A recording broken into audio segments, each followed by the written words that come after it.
Electric field normal to the surface of conductor. Conductor के surface पे electric field normal होती है। First one हमने प्रूव किया, इनसाइड द चार्ज कंडक्टर, अगर आपका चार्ज कंडक्टर है, कंडक्टर के सरफेस पे चार्ज है, इलेक्ट्रिक फील्ड इनसाइड तो जीरो होती है।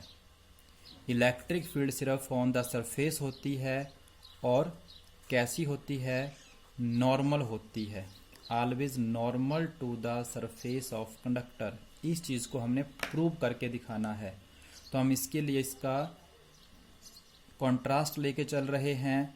लेट द इलेक्ट्रिक फील्ड, जो कंडक्टर के सरफेस पे है, कौन सा कंडक्टर, चार्ज कंडक्टर, जिस कंडक्टर के सरफेस पे चार्ज है, let this field makes an angle theta with the surface of conductor. Let this field makes an angle theta with the surface of the conductor. Okay, then resolving this field into the two components,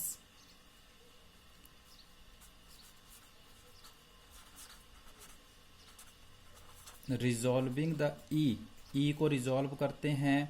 one is the E cos theta component which is along the surface, जो किसके along होगा, इसके along, this one component will be the E cos theta along the surface। तो एक ही component को हम यहाँ पे डिस्कस करेंगे। This component is also called tangential component. इस कंपोनेंट को हम टेंजेंशियल कंपोनेंट भी कह सकते हैं, बिकॉज अलोंग द सरफेस है। Now if this component would exist, अगर हमारा ये कंपोनेंट एग्जिस्ट करता है, then there must be movement of the charges on the surface of conductor, क्योंकि ये कंपोनेंट्स इस रिलेशन के अकॉर्डिंग फोर्स लगाएगा, किसके ऊपर, जो सरफेस पे चार्जेस हैं, और सरफेस के ऊपर चार्ज की मूवमेंट स्टार्ट हो जाएगी। But in electrostatics, electrostatic means charge remains at rest, but electrostatics में तो चार्ज की कोई मूवमेंट नहीं होती है। लेकिन अगर फील्ड हमारी नॉर्मल नहीं होती तो ये कंपोनेंट एग्जिस्ट करता, इस कंपोनेंट के कारण due to this component force लगती जो सरफेस पे चार्ज है, और चार्ज सरफेस के अलोंग मूव करता।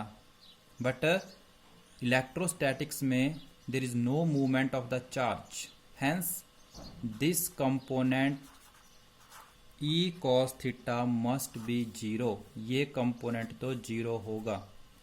दिस इम्प्लाइज E तो जीरो नहीं है, तो क्या चीज जीरो है, cos थीटा जीरो है।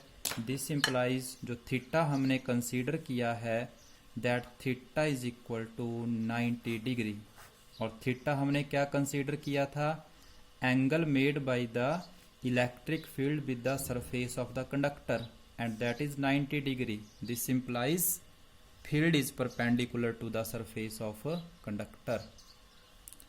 तो यही हमने यहाँ पे प्रूव करना था कि इलेक्ट्रिक फील्ड जो होती है वो कंडक्टर के सरफेस के परपेंडिकुलर या नॉर्मल होती है एट एवरी पॉइंट।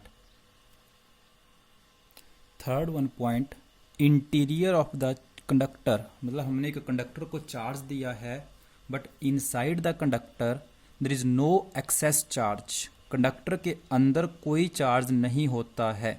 जो भी हमने कंडक्टर को एक्स्ट्रा चार्ज दिया है वो कहाँ पे होगा, that resides only on its outer surface.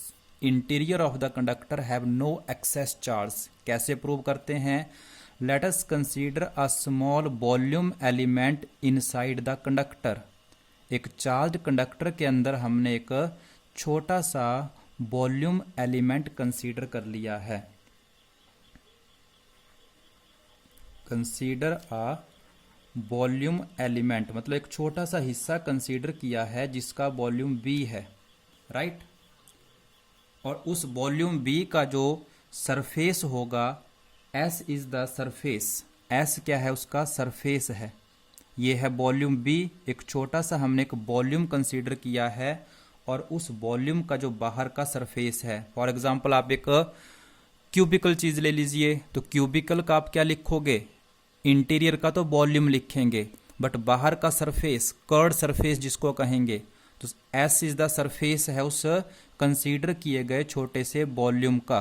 Conductor के अंदर एक छोटा सा वॉल्यूम एलिमेंट कंसीडर किया है, S is the surface of that volume element.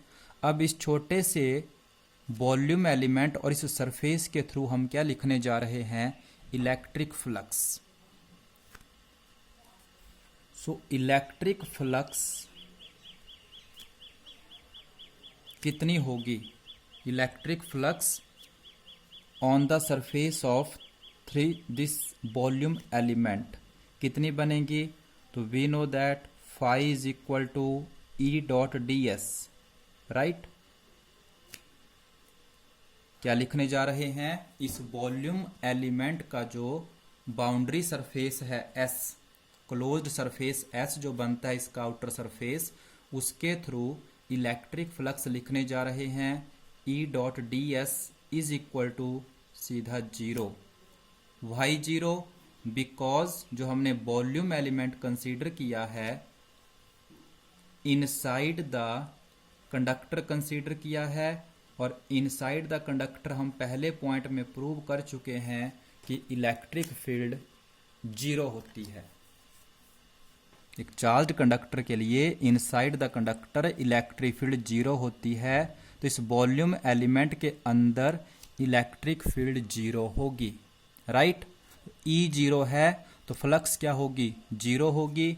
अब यही फ्लक्स हम इसी सरफेस के लिए गॉसेस लॉ से लिखते हैं, तो गॉसेस लॉ के according Q by epsilon not, इसी क्लोज्ड सरफेस के लिए जो कंडक्टर के अंदर कंसीडर किया था, हमने अपने अकॉर्डिंग फ्लक्स लिखी, ई डॉट डी एस 0 बनेंगे। क्यों 0 बनेंगे, वी नो दैट ई 0 है।